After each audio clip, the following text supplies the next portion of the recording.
Walmart wants to source around $10 billion from India. There's Uniqlo who's looking at India. There are a lot of other retailers who want to come to India. The world definitely feels that India is in the right place. I can't believe we're having this conversation. So you run a $1 billion company and you come home and you're like, Aaj khane mein kya ban raha hai? Khane mein kya ban raha hai? The cleaning, calendar, to everything. So now having 30% women at the blue collar associates. But I always say that, the white collar is the most important, where you still don't have that much of diversity. Coming from a conservative Marwari community that I come from, I think having a boy was so important. I said, I have to work to open the doors for my girls.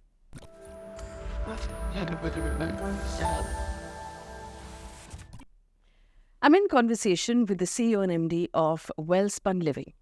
It's a company that makes textiles, bed sheets, bed and bath and flooring, and it supplies these textiles to Ikea, to Walmart, to Martha Stewart, to Disney. It gives towels to Wimbledon. It does business in 50 countries. It has 30,000 employees, and it has a revenue of over $1 billion. The thing that I find fascinating about this company is that it's run by a woman. And in the last 1 year, it has found ways to reduce the water it wastes, to increase the number of women in its entire supply chain from tree to customer. I'm in conversation with the woman at the helm of this company. Dipali Goenka, it is a pleasure to sit down with you. I'm putting the paper away because I'm so excited that we finally get to talk. And I find that whenever I talk to women in business, the personal stories that they have to share are just fascinating. But first I want to ask you about this. I understand that your business has a target revenue of 15,000 crore rupees for the next couple of years. So there's obviously a lot of ambition and a lot of optimism. What's driving this optimism right now? First of all, Faye, thank you for having me here. I'm an ardent fan of yours. So are my daughters. Thank you. So yes, the optimism is definitely there. And when we look at, when we talk about globally, India is in a right spot. Biggest sourcing destination for most of the retailers across the globe. Big opportunity for India. And I think that's really is what has got, us also look at things in India as well. India, in the terms of the consumption economy, the way we are looking at the consumer evolving, our India goals are also very, very aggressive. Our focus is, and we've coined this, Har Ghar Se Har Dil Tak Welspun. Because, we feel that, with the consumption growing the way it is, spaces in Welspun itself, and with our flooring business in India will be around 1,700 crores. And emerging businesses, if I talk about retail and flooring and advanced textiles, we are looking at, 45% of the top line. And having said that, that doesn't stop us from growing across the globe itself alone. I mean, taking that share of shelf, it is not just the private label, it is the licensed brands that we have in the United States of America, UK, Europe, we have Disney, which is again a license that we have, and also hospitality businesses across the globe. Having said that, I think flooring is again a very interesting opportunity that we look at. So yes, the optimism is there and huge opportunity there. My understanding is that India is almost half of the American market for sheets. Is that correct? Not even half. So, the massiveness of the consumption that the American economy has, it is the largest consumption of home textiles in the world. Okay. Nobody comes second to it. I mean, UK is far, far distant, and comes second. But India is evolving.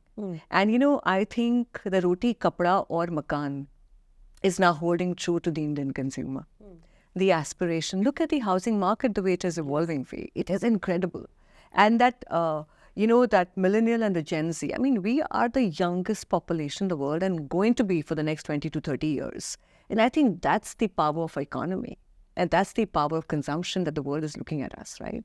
So yes, that's where we are. But yes, I think let's look at it globally. I think for us, the canvas is global. So you have United States of America, UK, Europe, GCC. Again, you saw the KSA opening up their doors for development and really becoming a very huge deal in the Middle East as well. Australia, we have an FTA with Australia, and that actually gives us a great opportunity there as well. And of course, India, which actually is the heart of, I think, all the focus.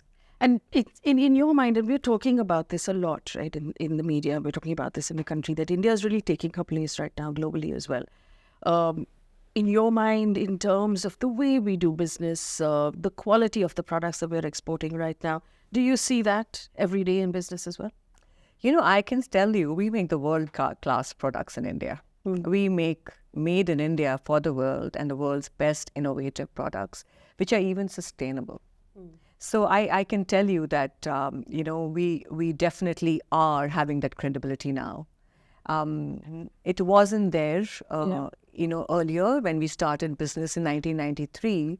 But now I can say that, it is on the world map. The world is looking at us. And I would also say something, Faye, the kind of policies that the government has given opportunities to, and the kind of the growth that everybody is looking at. For example, Walmart wants to source around $10 billion from India. There's Uniqlo who's looking at India. There are a lot of other retailers who want to come to India. And I think that, again, is not just because India is in conversation. It is about the policies that you're talking about. It is about the opportunities in the terms of the growth in infrastructure, the PM Mantra scheme. I mean, imagine the kind of SEZs we're looking at here. I think there's a whole lot of things that are happening. The privatization of ports. I think the world definitely feels that India is in the right place. I do want to ask you about your relationship at Welspun Living with, with farmers right up till customers, right? And we focus on farmers to begin with. And I find that really interesting, that you do take a lot of interest in cotton farming because that's your primary raw material. And cotton farming has been a difficult space for businesses and for farmers. Tell me what you're doing there to make it easier on both ends. Faye, that's the reason we are looking at farming, because it's very difficult. And how the weather plays such a big role in the crop and the livelihoods of farmers, right? They are, at the mercy sometimes of the agents and the others, but however, there are a lot of things that the government has again done with the minimum support prices to protect them. And there are a lot of other opportunities there for the farmers now to look at it. For us, it is very important to look at that farm to shelf, look at how we can actually work with the farmers to get them better techniques of sowing, better seeds. So we have, we have few farmers that we are working with, around 26,000 farmers and 50,000 farm workers across Nakatrana in Gujarat and in Maharashtra and then in Telangana as well. And here, our people on the field. We have we have an AI through which they can see what is the quality of seed, whether, the weather forecast, what they should be sowing. So, we work with them for better farm practices. Not only that, also to work with, how, for education for the children, the community development as well. So these are things that we are doing. And we feel that this is, again, a kind of a model that I think a lot of people should look at to evolve, to see how we can really look at, the way of better farm practices, how we can get better yield as well. And I think that's where, we feel the entire supply chain can be looked at. So while we buy cotton from across, but these are the practices that we work and evolve gradually. So you are at this point, running a campaign to change the way Indian farmers are viewed. Tell us why that's important to you. You know why? I'll just give you a simple example, first of all. I'll talk about myself as well, and women in, not only in women in factories as well. Always, in textiles, I must say, it is all about men. It's a complete male-dominated textile industry that you're talking about. Similarly, when you talk about farmers, though 75% are, women are farm workers, in farms, but you'll always see pictures and imagery of men farmers. And So, for us, even it is one aspect is talking about diversity. Yeah. The other aspect is the narrative. So when a child or a millennial looks at, kind of pictures, they also see women there. Yeah. And I think that is so important to get the narrative right. So one aspect is in the way it is, and the other is the narrative where people look at it and get what actually it is. Otherwise, it's all going to be the male farmer pictures that you get. So yes, that's what this Equalstock is all about, and we feel it's very powerful. So when we are talking about women, we're talking about them disrupting the glass ceiling to the disrupting this whole workspace. I think why not the farms as well? And what is Welspun doing with Equalstock? How are you going to change? So basically, the problem statement is that if I were to run a search on the internet right now for an Indian farmer, the photograph 19 out of 20 times, I think, is of a man. Yeah. And you want to change that. Yes. How are you going to change that? So like we have loaded on, these many, we actually are working with around 2,400 farmers, farm women. They're working with us in our farm projects that we're doing. So, loading their pictures on. And that actually, when people, go and click, they will get the pictures of these women farmers as well. And having equal diversity there as well, I think. And that's what is going to make a big impact. And we want to, show this on the Women's Day, where it's not about just the workplace that you're talking about. It's even in the farming, where they, you always talk about men farmers. Yeah. And that also, you have 75 women farmers who are there actually, but it's never spoken about or seen. Welspun products tend to be, and you're looking at the premium market, what you're exporting and what you're selling in India. How do you pass on that benefit to the farmers who are actually growing for you? So, we are looking at best practices there. We also, I must also tell you, there's a minimum support price. We basically, whatever the prices the market gives is what we basically talk to them and we give them the prices. Otherwise, we don't buy it from them. They get the better, they have to sell it at what they feel is the right price. So there's nothing that we basically influence their prices. So here it is something where we, they decide what they want to sell.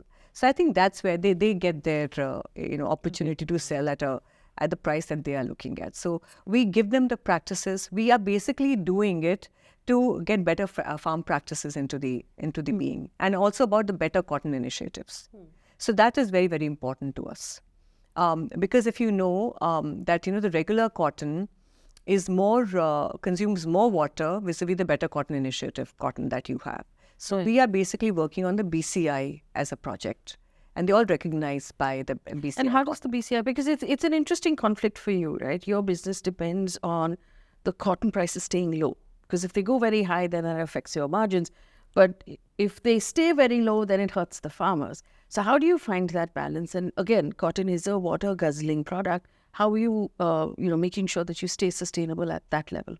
So definitely, there's a level that you got to be, and there's a certain price that actually works well for both the sides, whether it's the farmer or the manufacturer as well. And we maintain that balance. And also with farming practices that, we're working with helps them to, look at a better crop cultivation as well. So I think that's where it is. But if you talk about, our costs and the prices, there are a lot of other things that we are doing here as well. So one thing is also innovation. How are we looking at, the circularity? How we are upcycling cotton as well, recycling cotton as well. So that actually reduces the landfill as well. So it is in a smaller way, but I think it's every drop is very, very important and relevant to the ecosystem that we live in. So I'll give you a small example. We upcycle the rags that are generated out of our, factories, or, the sheets and the towels, and we make, cushions and rugs out of it. The women, it is like, if you know Kutch and Anjar, it is very craft oriented. So women make, cushions and rugs on their petlooms. Yeah. And women are operating their bank account. And they didn't know how to even sign. So they learned that. And now, the whole thing, I feel that if a woman is empowered, the child is going to go to school. a journey towards 5 trillion GDP is not going to be just coming in easy with just one side of the gender working and the other not. So that 50% is so important to contribute to that, GDP that we are talking about. And it's not going to happen. It is from the hinterland. It is from the basic, the fundamentals of our villages and the rural part, which is so important. And again, literacy is so important. I think, why are we behind China? China is 100% literacy. We are at not even 60 to 70% literacy rates. So I think this is so important to make that impact. So, it is like it comes a full circle. So when you talked about cotton is also like upcycled. Recycling is again a very interesting thing. Like all the droppings through a spinning and the waste that gets generated, we again find its way back into the yarn. So we again spin it back. So we are trying our best to work on different things as well. Even different, like viscose, lyocell, the other forms of, fibers, which actually make a different kind of a product. So I think that's where it is. And along with what we do, Faye, I must tell you, we don't use a drop of fresh water in our factories. Fresh water. 30 million liters of water, I mean, you must come and see, gets used in our factories.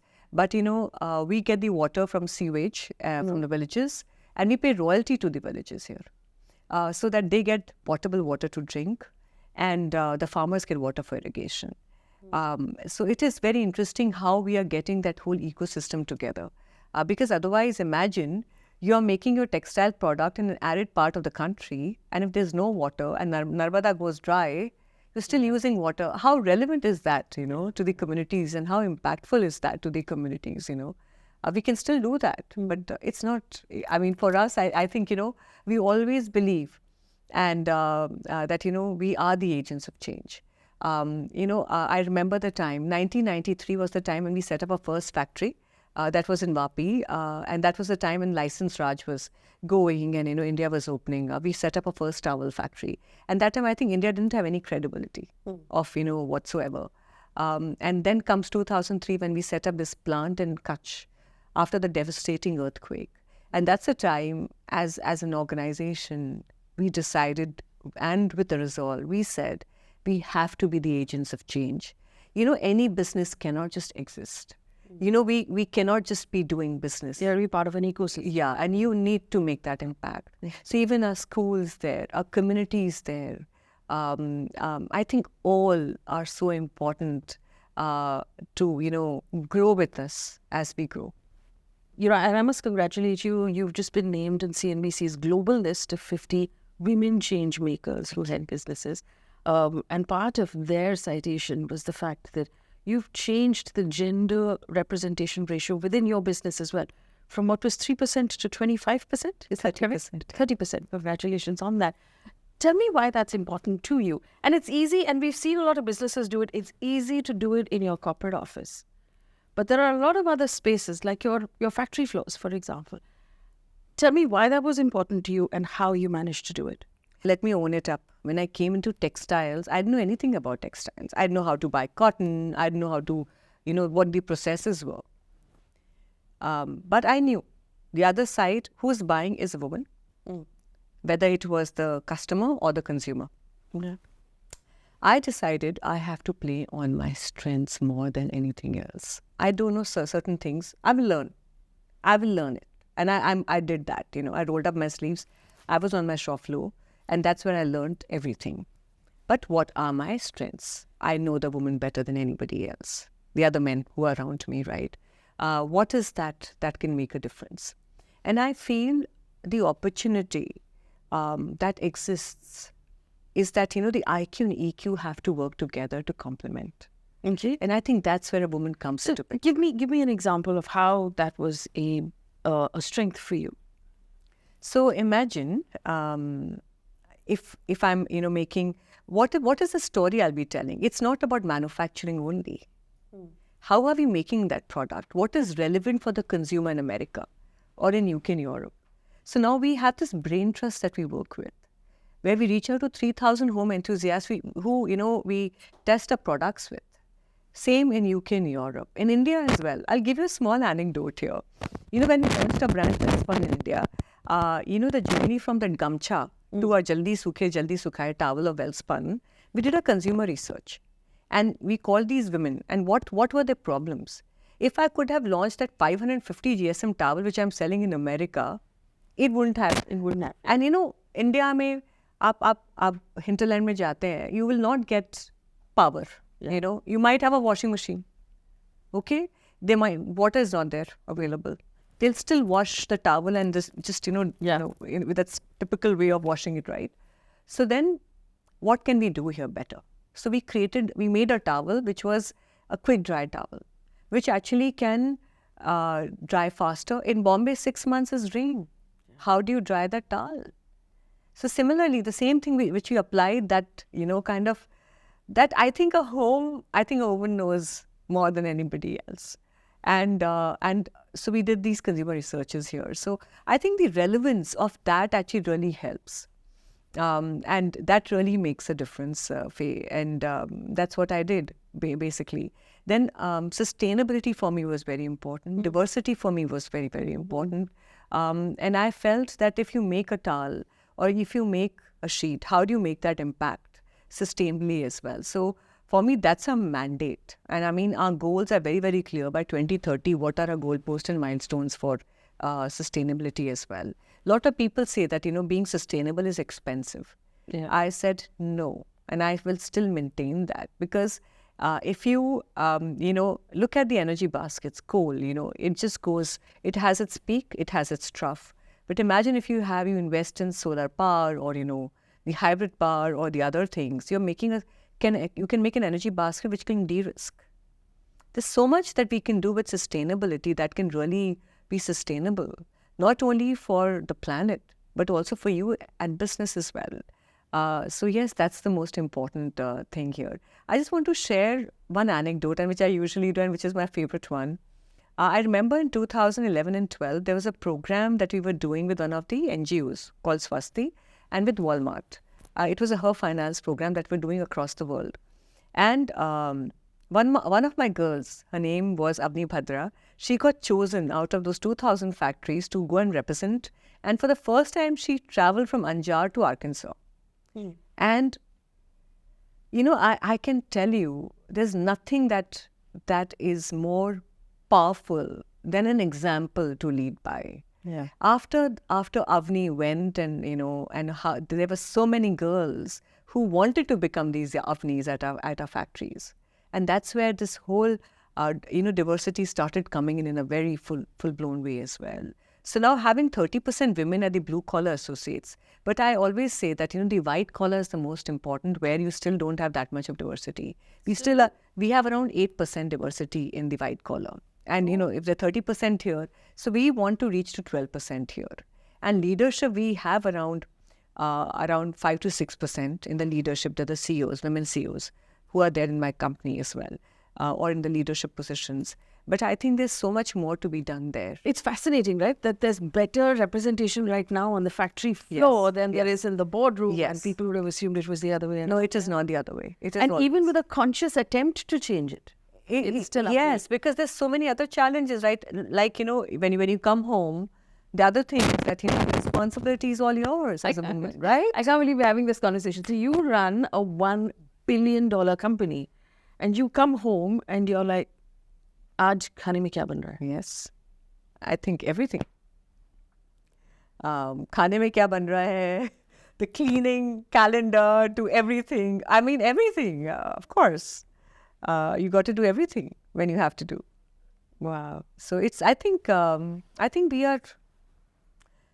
groomed like that. And I think the day when we have sons, or, how the mothers groom their children, their sons, to really take on the equal responsibility, is where the world's going to change. Otherwise, it's going to be the same. And it's the women who can make that difference. Totally. So I want to talk about when you started. And even though things are tough now, when you started in the 80s, it was very different. And so a woman from a traditional business family coming into the boardroom, was that a welcoming space? It wasn't, believe me. And so I started working in 2000, and I started with Brand Spaces. I launched it in 2003. That was my own baby when I started. And 2009 was the time when I took on the roles of Welspun India. Believe me, there were no women in this organization, not in Welspun in the terms of leadership, but also in the textile peers who were there across the board, across the country. No. So the word was that is Welspun even serious about what they're planning to do here? Or why have they sent a woman? Why do they have a woman here running the business? Does she even understand what business is all about? They literally perceived Welspun in a very negative light. But I think I always believe if you have the resolve and the focus and the commitment, I think it really makes all the difference. Seriously.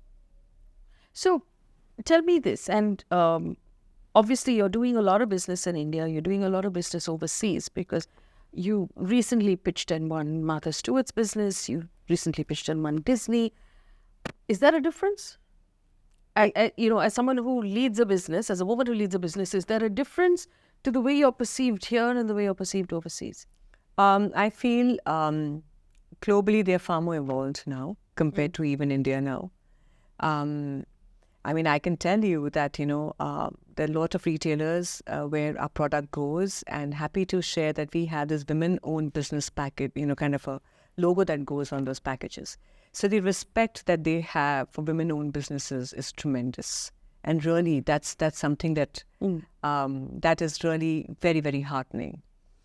India is coming along now, but still the perceptions are yet to evolve here. And they will evolve when more and more women come into businesses, into these kind of traditional businesses. Like you will have more startups, more women in the ecosystem. But when you talk about manufacturing, you'll still see very few women here. But I think it is still evolving in India. I must tell you that. Is there a view that, this is just your husband's business and, you're here because it's a hobby?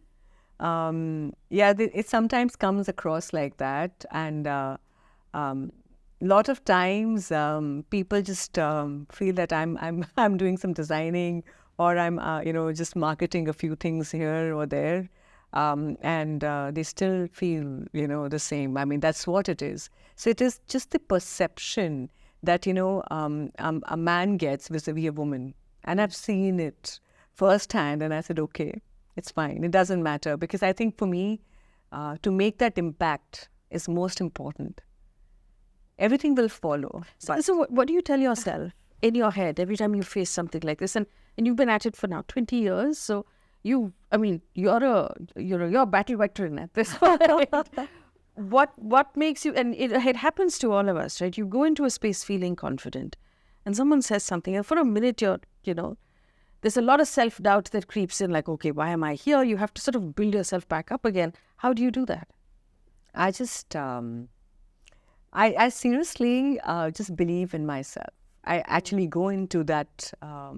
I go to the meeting that I know that I could be better than them or like them, and I basically have a resolve to just make an impact. I'm telling you that way, and I think if I don't do it, I have those women in my organization who believe in me, and there's so many other women that who look up to me.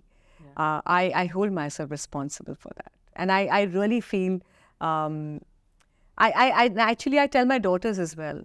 Just believe in yourself, and I'm telling you, there's nothing more powerful than that, Faye. There's nothing more powerful than that, because if you believe in yourself and your capabilities or what you can, let the perceptions be. It's all about the impact that you make. Period. And I think that's most important. And I really feel that's what it is for all of us. You started obviously working when your children were still. You have two daughters. I have two daughters, 10 and 7. Yeah, when I got married. They were 10 and 7 when you started working. And again, is that, I mean, for want of better words, the juggling? It was difficult, because for me, I remember the time I used to send them to their, I used to drop them to the carpool and then get back home, take up their homework, put them to sleep, and again start the routine again at 6 a.m. in the morning. For me, that's been the time where, sometimes I couldn't even go to the parents-teachers meetings. But if I ask Vanshika and my older daughter Radhika today, what do you think if Mama could have done better? They said nothing. I think what you did is important for us, for an example that you set up for us, because I think that's so important, Faye, because if they would have seen me struggling, they would have seen me doing the things. I think it's the next generation. And for me, coming from a conservative Marwari community that I come from, I think having a boy was so important because, they take on the tradition forward. They take on the family forward. For me, that was important, where I said I have to work to open the doors for my girls. And I think that's where it was. So you're telling me that you faced, you faced problems because you didn't have a son? People pointed that out to you? A lot. And it is something where, and it's people like us, talking about it. And it is something where I feel, how can a boy be better than a girl? We live in an equal world, don't we? And that's where my resolve came in even more stronger, Faye. So when I even got into meetings, I went in a resolve, no, I have to make this difference. It's me who can make that difference. That's fascinating. When you were missing the PTA meetings and you were missing the annual days and the sports days, was there a lot of guilt? The guilt still remains, Faye, sometimes. I feel that that's the way we have been brought up and conditioned.